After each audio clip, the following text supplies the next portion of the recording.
Hi everyone and welcome back to the channel. My name's Kirsty and this is Stuck in the Mud.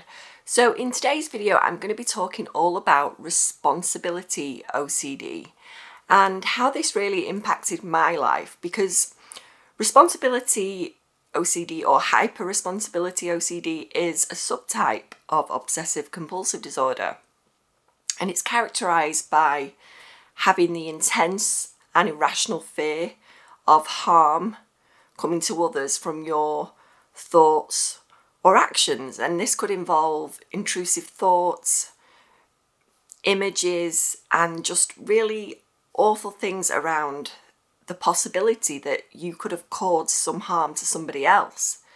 And you have this over-inflated sense of responsibility for other people. This started for me many years ago. I probably would say back to when I was a teenager, around that age, and I became really conscious of the fact that my actions could cause somebody else harm. So I'd be very aware of the fact that of everything I would say. I would be conscious of the fact I wouldn't upset or hurt anyone's feelings by something I said, or that I would cause a chain of events to occur where something negative or harm would come to others. And it all started around this time. And I remember when I got my first job, I'd be working in a public place. So, I'm going to be meeting the public every single day. And I noticed that I'd become very irrational over the way harm could come to someone in a public setting. So, for example, maybe something was spilt on the floor and I'd have to immediately go and clean that up in case a member of the public or a child or anyone would fall on this wet floor. And that's fine in itself. We all see dangers around us, and we'll do something about it, and that's fine.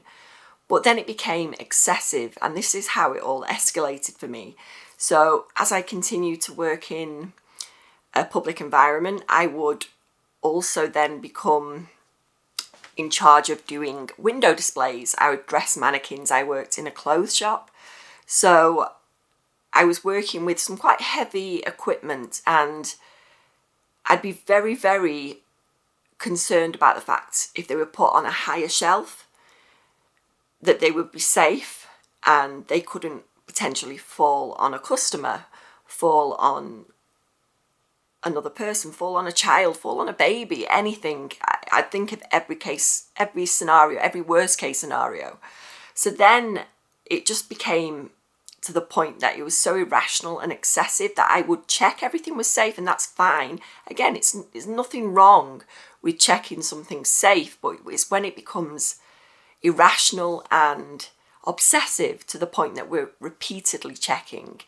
And I feel like this is, like I say, in the work environment, that's where it all escalated for me, because I was working with, other people, but I was also working with members of the public. And yeah, I feel like that's where it all began for me. It was something that kind of started in childhood, and I was very concerned about keeping my mum safe and my members of my family.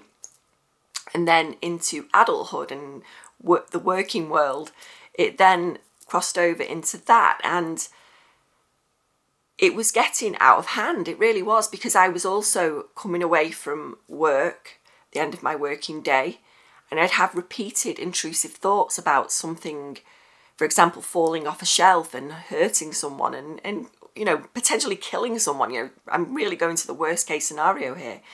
And I'd be overly concerned with this. Like I say, I would have checked it in the day and I would know it was as safe can be. But then the intrusive thoughts would then occur when I left my workplace, and it would just be over and over again, looping thoughts around what if this happened.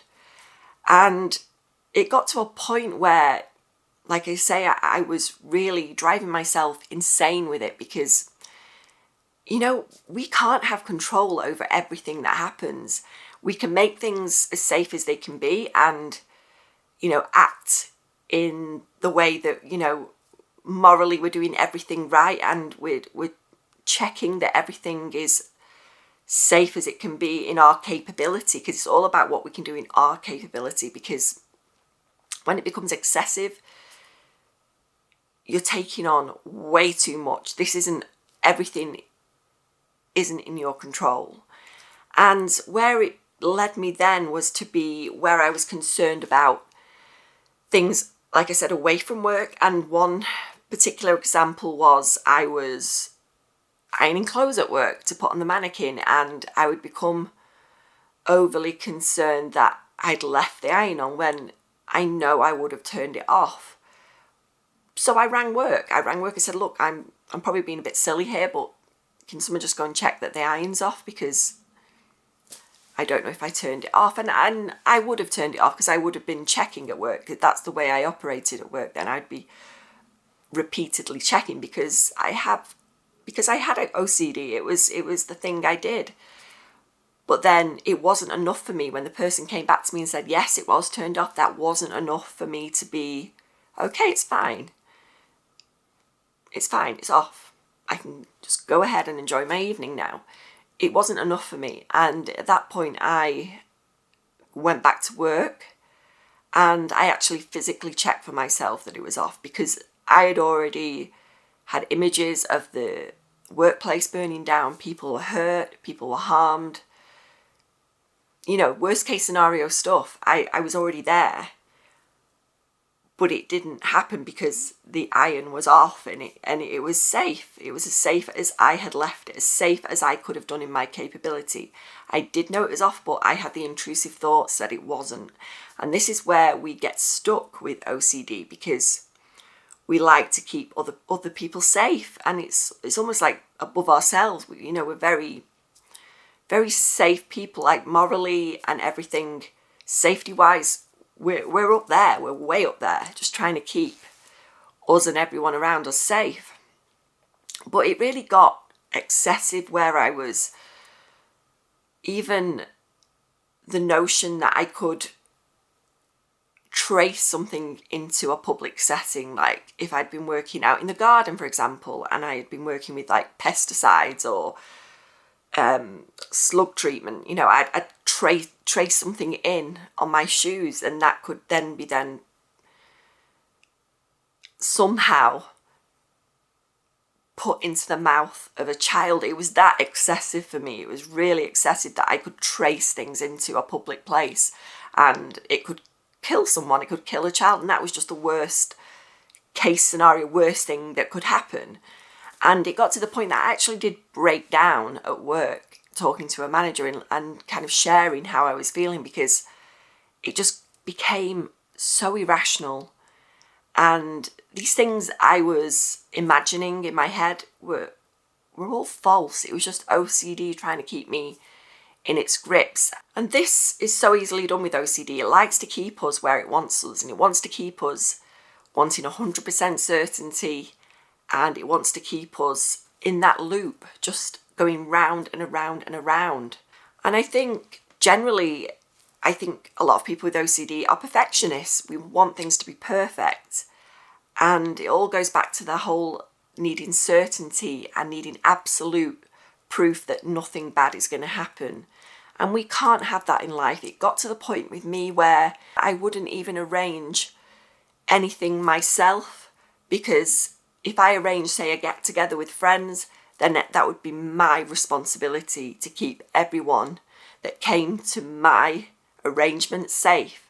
So if something happened to someone, that'd be on me. That's how I would think. And it was so irrational, and it's unfair because we can't have control over everything, every little thing. And when OCD gets its grips into you, it wants you to control everything in your life. It wants to control. And if we let it, it will. And that is where we can change things. We can do something about that. We can say, no, we are not going to check excessively. Check once and keep it to the minimum. This is where, with OCD, it trips us up, because we want to check and check and check and check again. But we have to keep it to a point where we've checked once, and maybe even twice. We know it's safe. We can go and move forward with our day. We have to stay away from repeated checking, because once we do that, we're involved. We're being sucked into that OCD loop, and it's not a good place to be, because we lose so much of our life to OCD. It makes our lives so much smaller because we do less things, but it takes so much time when you're checking and you feel responsible for everything. That's a lot to take on your shoulders, and you don't deserve that, because there's only so much one person can do. And I can guarantee you'll be more safe than the next person that doesn't have OCD, because we are very careful about what we do, and we wouldn't do something that would put someone in danger. But when it gets excessive, this is where OCD is running the show. OCD is driving you to keep you hooked in, and you really, really don't deserve to be there. You deserve to do everything that you want to do without having those intrusive thoughts that something bad might happen because of you, or something you may have done, something you've even thought. I used to think that people could hear my thoughts, or even they could just tell what I was thinking, even if not word for word. They could just see from my face that maybe I'd had an intrusive thought about them, and for me, that felt as bad as actually saying it verbally. It was excessive, and I know they're just intrusive thoughts, and that says nothing about me. That's so far apart from who I am, and I know that now. And I hope if any of you are going through this right now with responsibility OCD, I know how hard it is, because it really grips you. It really takes over. It takes over your whole life. And we don't deserve to be there. We don't deserve to be living our lives like that, because it's so irrational, and it's not fair. It's not fair to live that way, because we deserve so much more. And OCD doesn't deserve the attention that we're giving it. It really doesn't. And if we can just start by just letting those intrusive thoughts be there, and just taking a risk, and I know it's going to feel uncomfortable. It's going to feel uncomfortable when we ignore those intrusions. I'm saying, if you've checked something, check twice, that's enough. There's no more. Just no more. We know it's safe. And we have to ignore that little call in your head from OCD to say, come on, check again, or carry out a ritual. We have to ignore those prompts from OCD and just go, no, I'm moving forward with my day. I know whatever I did was safe. I didn't say anything, or whatever it may be. And know that you've done all you can do in your capability, because when it becomes irrational like this, it takes over. It takes over everything. It takes over your whole life. And we need to just keep moving forward with our day. Keep moving forward. Let OCD chatter as much as it wants to. It's not going to get your attention.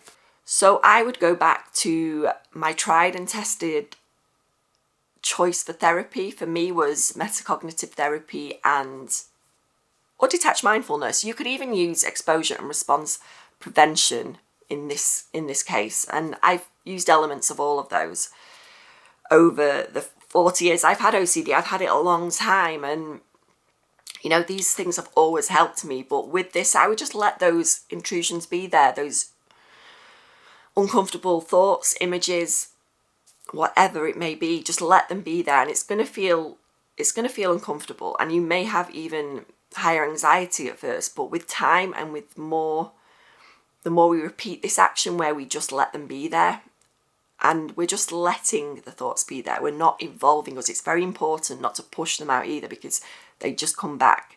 We've got to just let them hang out in the background. And that is where we can trip up a bit, because OCD, it can feel like it's there all the time. It can feel very repetitive doing this kind of therapy. But if we can just let them be there, they can do whatever they want. They can chatter in the background to check this, do this, do this ritual. But if we can just let that be there, let the OCD chatter just be there, and move forward with our day, it will get easier, and it will become second nature just to let these thoughts just hang around and not give them the attention that they want, because they don't deserve the attention, because they're just intrusive thoughts.